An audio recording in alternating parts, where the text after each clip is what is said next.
మానవ సమాజ విలువల కోసం, మానవ సమాజ మనుగడ కోసం అనేక మంది ఒక్కొక్కరు ఒక్కొక్క రకంగా విప్లవోద్యమాలకు వెళ్ళిపోయి అనేకమైనటువంటి ఉద్యమాలు, అనేకమైనటువంటి త్యాగాలు అన్ని కొనసాగుతున్నటువంటి సందర్భంలో మన పాక హనుమంతన్న చనిపోవడం చాలా దుర్మార్గమైనటువంటి అంశం. నేను మాట ఏమంటే నిజంగానే ఈ రాజ్యం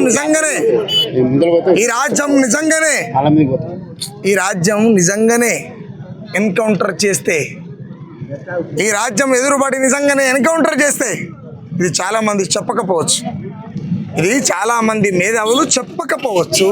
ఇది గుర్తుపెట్టుకోవాలి. ఎందుకనంటే ఇలా మాట్లాడిన తర్వాత మావోయిస్ట్ అంటారు, పాట పాడితే ఇంకోటి అంటారు. కానీ సుఖరాం నరసే లాంటి వాళ్ళు మాట్లాడితే ఏముండరు. ఎందుకంటే నేను నక్సలైట్ని కాదు, నేను మావోయిస్టుని కాదు, ఓ పాటకాయని కాదు, ఓ ఉద్యమకారుని కాదు. నా స్వభావం ఏమిటి అంటే పుట్టి నొప్పులు తీస్తున్నటువంటి తల్లికి ఆపద వచ్చినప్పుడు పోవడం నా సహజ గుణం.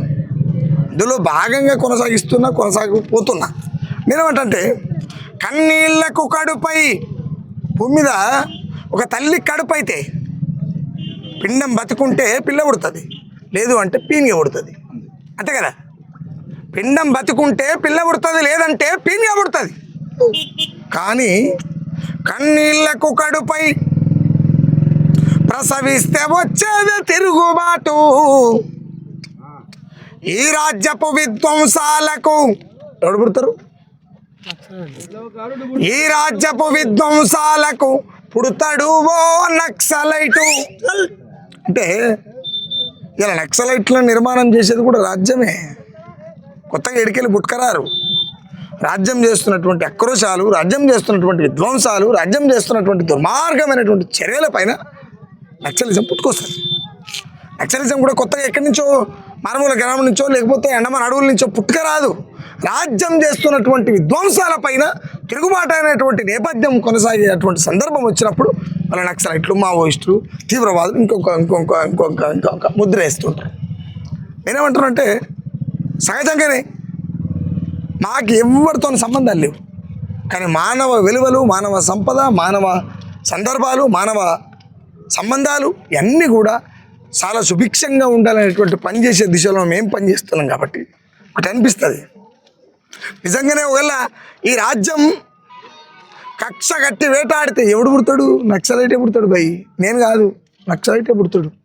నేను ఎట్టాకో నక్సలైట్ కాలేకపోయినా, నాకు అంత దమ్ము లేదు, అంత తెలివి లేదు. కానీ నా తర్వాత పుట్టేటోళ్ళు మాత్రం నక్సలైట్ పుడతాడు. గతంలో ఒక 25-26 ఏళ్ళ కింద ఒక పాట రాసింది జేఎన్ఎం సంజీవ్ అన్న రాసిండు. ఆ పాట అని చేస్తాని అరిసి గోల పెడుతున్నావు. అప్పుడున్న ప్రభుత్వం అని చేస్తాని అరిసి గోల పెడుతున్నావు. సింపుల్గా ఆయన ఒక స్టేట్మెంట్ ఇచ్చిండు ఆయన పాటలో.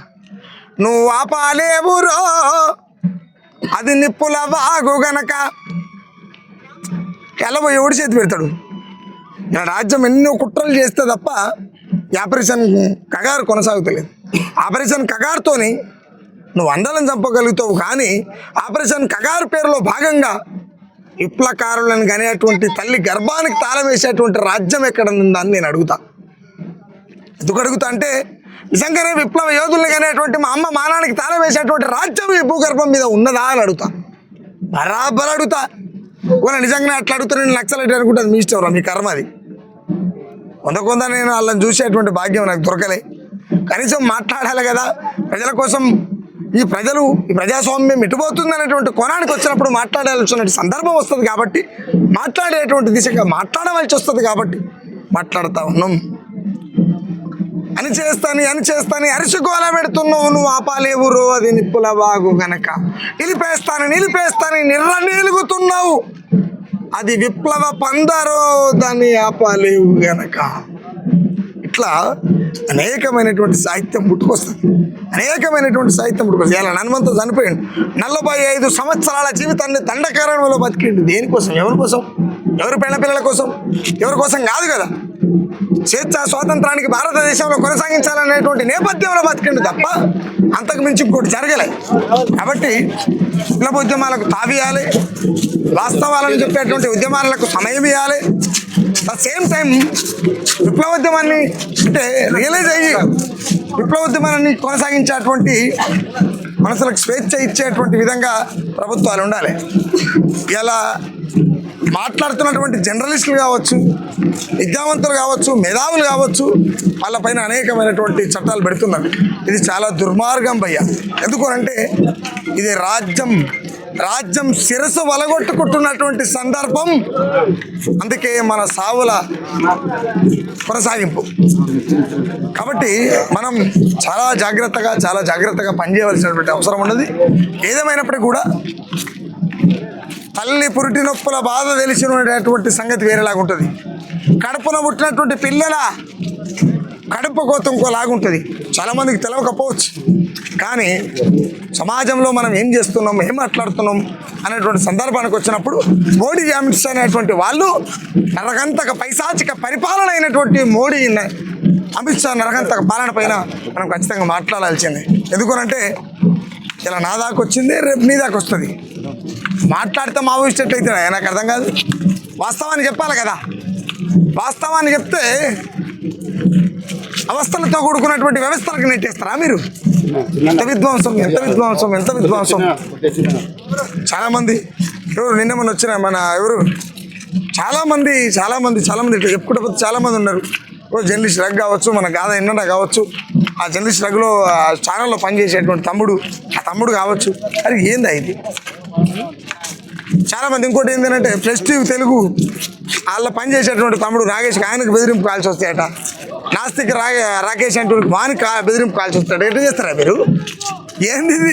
నిజం మాట్లాడద్దా? నిజం మాట్లాడేటువంటి సందర్భం ఖచ్చితంగా పుడుతుంది బిడ్డ, గుర్తుపెట్టుకోరు. కార్పొరేట్ వీడియోలో, ప్రింట్ మీడియాలో ఒక ఆర్టికల్ వచ్చింది. గోవర్ధన్ అనే ఒక వ్యక్తి ఆర్టికల్ రాసింది. ఆ ఆర్టికల్ ఏముందంటే 1940లో భారతదేశానికి స్వతంత్రం వచ్చింది, 1949లో చైనాకు స్వతంత్రం వచ్చింది. ఆ చైనాను పోల్చుకొని భారతదేశాన్ని పోల్చుకొని చైనా ఎట్లా ఉంది, భారతదేశం ఎట్లా ఉన్నదని ఆర్థిక స్థితిగతులు ఇవాళ ఒక వ్యక్తి